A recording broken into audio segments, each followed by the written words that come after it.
Hi everyone and welcome back. So let's now talk about build, release and run. So we are talking about 12-factor application using Express TypeScript, and we have covered a couple of things. Here we are talking about demo and code examples. So we are talking about build, release and run. So these are like all the 12-factor principles, and now we are trying to understand like what is build and what is release, and they should be totally segregated. This is the principle and how we can achieve it using Express TypeScript, because this is your code base. Let's say this is my Express TypeScript app, because this is TypeScript, so you need a build step, right? So there is a build will happen. Then if you are just going to deploy this as a package to remote repository, then you will have another step that is called release, or you can call it as a deploy also. And in between deploy and build, you can also run some prerequisite steps like test. So test will make sure that everything is good, and then you can deploy it to dev, productions and staging. These should be totally segregated and supported by the application. This is what 12-factor app is talking about. So here we can see that I have MongoDB container up and running. This is simple MongoDB URL. I put in env.development and I can start my application cd apps, and I'm looking into this particular application. npm run start dev. So it will use a development, right? And you can see this application is running right now on port 3002. Now what all other things which we are planning to add? The first is this, having these different stages. So we already have this build step. So whenever we are going to deploy, we will always do npm run build. You can also use a test. Test is looking for spec files. So npm run test. We don't have a linters because that is available at the root of the project. Okay, I think we can add ignore pass with no test. If there are no tests available, then it will not terminate the, you can see the exit code is now 0. Without this flag, exit code was 1. So if we were doing it something like this, it will break the pipeline. But now it will say, okay, you don't have any tests, I will allow you to pass. So npm run test, npm run build, and you can also verify the node version that we are already doing at the root level. Here prepare, we can use, like we can just define the versions using, we are already using this module fbjs script. So we can specify the versions and the engines. Okay, what is the engine it should be supporting, that we can specify here that it should be nothing less than 14.x. and to check this, if you are following this, we can have a check engine script. So if I try to do at the root, not in this project, npm run check engines, is it doing something? Yes, it is checking because my version is following that 16.x, so it will allow me. So these kind of checks you can have. You can also have nvmrc and specify your version that I'm using 16.x and all. Okay, and because these applications will be deployed independently, so but these are in monorepo, so that is another different things. Let's talk about all these steps using GitHub Actions. So what we can talk about is all these build and all, we can use GitHub Actions. It's nothing but like we have a GitLab, GitHub, Bitbucket. They provide their own managed solutions to run the CI/CD, so that whenever you wanted to run build steps and you build, test and deploy, all those things you can write in the configurations, and everything will be done when you merge to a particular branch like dev, master or testing branch. So there are many possible ways of doing this thing.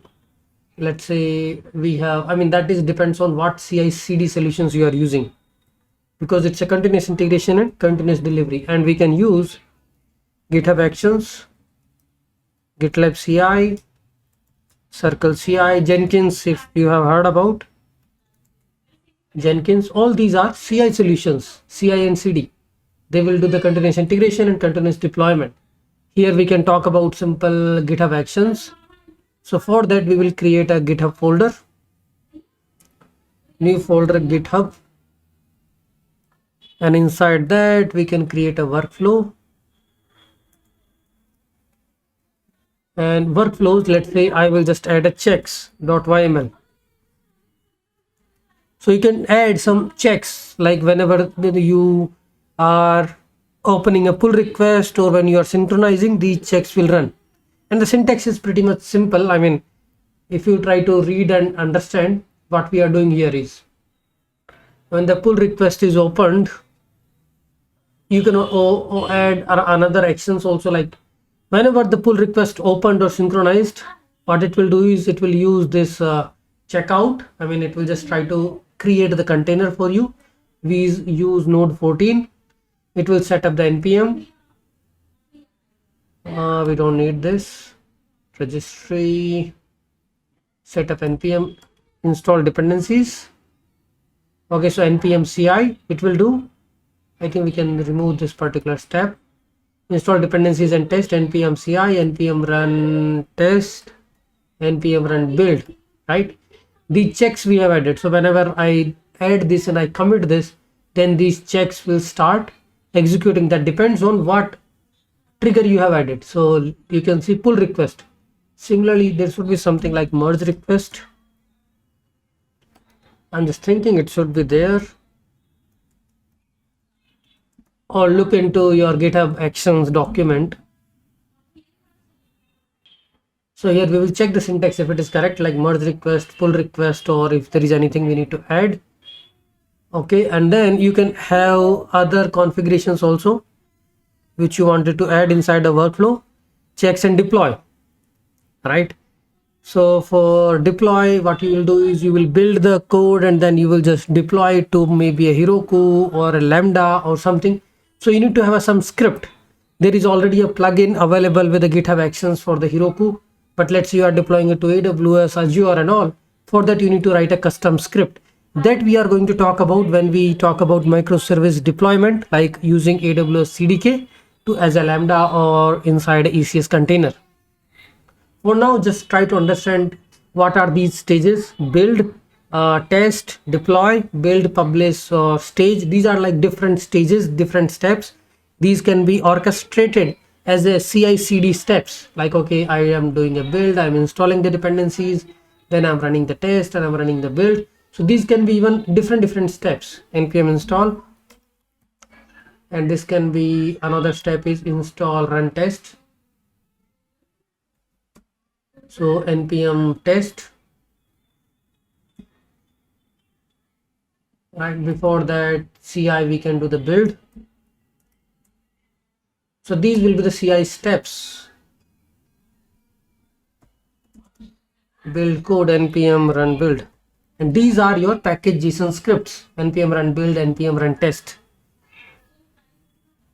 So I corrected some mistakes, like some mistakes in the YML.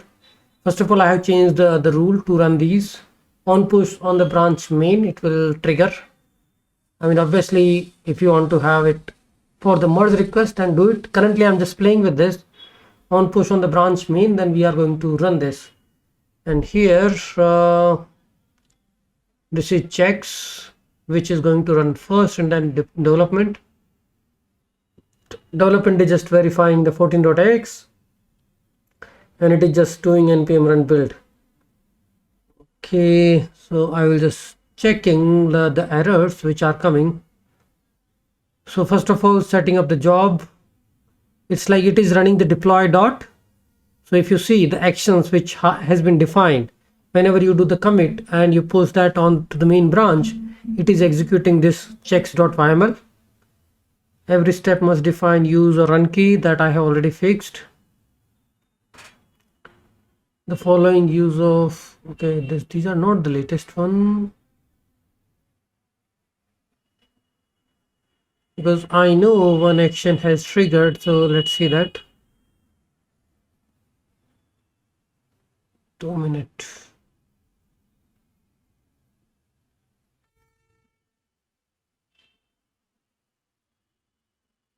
So let me try to see what the maximum call stack exceeded. What's the problem here? Here we are setting up node 14.x. Checkout is fine. Post checkout complete job. It's not giving me the complete information what actually failed. So process completed. The following action uses node 12. That's just a warning. We can skip that. So let me try to fix this, what it is about. So it is using node 12, node 14, and we are doing build npm run install. So here the problem is because we are using pnpm, right? In the code, if you see, we are using pnpm and it works fine. If I just do pnpm run build, pnpm run build, it will just build all the projects recursively, and then pnpm install. These are the commands which will run for our workspace. So to enable that, we have to somehow use pnpm as a package manager, and I am looking here. I can install something like this. I need to change the action to the pnpm. I think this should work. It's using Node.js version. Let me just try to use this on push, and this is a job.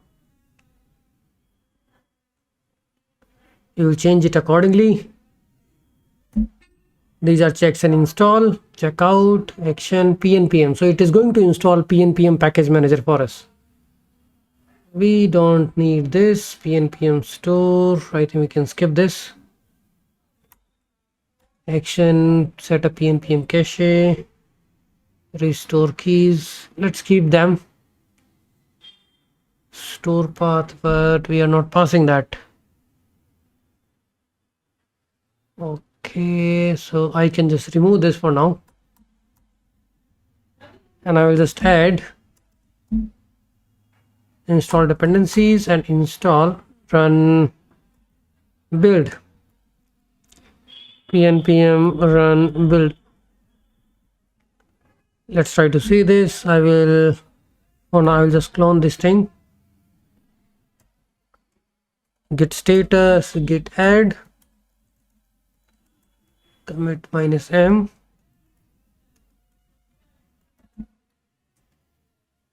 CI/YML files updated, git push origin main. And let's try to see the CI setup now. So now you can see the install step is passing. So that's a good news for me. That's what I want. It's just only that I was not using the correct package manager. This is using pnpm, not npm. So obviously that will fail. And I have added this custom script here to build all the projects together. And that is pnpm -r build. It will recursively build all the workspace projects I have. Okay. So, I mean, this is all about the 12-factor app, that whatever you are deploying. Currently, this is a workspace, pnpm workspace, not an individual API service. It has lots of projects inside it, and I'm just deploying some of them. So this is what you can do, because here we are using monorepo. And here I can see the final output. Everything is good, right? Cache and install, and I can see some green signals on my workflows. Both are passing. Okay, so this is just like a small glimpse how we do it. You can create a different YML file. Like similarly, we can create a deploy.yml. The objective of deploy is to deploy to the Heroku, AWS, Azure, maybe as a Lambda or something. You can have a local script inside these workspace only, which will allow you to deploy the code. Okay, that we will see. But this is what your CI should look like, because we haven't talked about CD, which is continuous delivery, CI, continuous integration, which is doing installing the dependencies, creating the final binary using npm run build, and then finally just synchronizing the code to either EC2 container and deploying the Lambda using CDK stack. All those things we are going to cover. Okay, so this is all about how we can segregate these stages or steps: npm run build, npm run test. I mean, I can create a test script also here, which is going to test all the projects together. But only the thing is, I need to check, do we have the test script everywhere or not, right? Otherwise it will break. So if I do npm run test, will it work? Because not in each and every project I have this jest installed. It's running, that is fine, but here they don't have jest. So exit status, it has exited. Similarly, if you wanted to just check build test, you can also do the lint, because we already have this prettier and all. npm run lint. Okay, I need to run this prettier, right?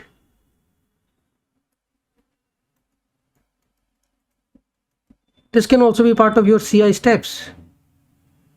Okay, and here you can see lots of file I have changed, so I will add them. Why this build is going? That is something wrong I'm doing, right?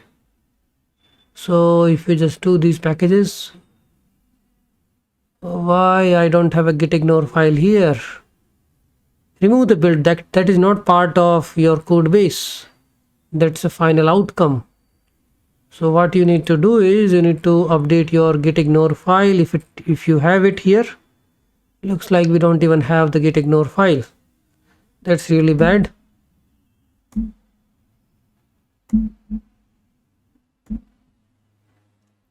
Have git ignore file, and we already excluding the build dist folder. Let's see now.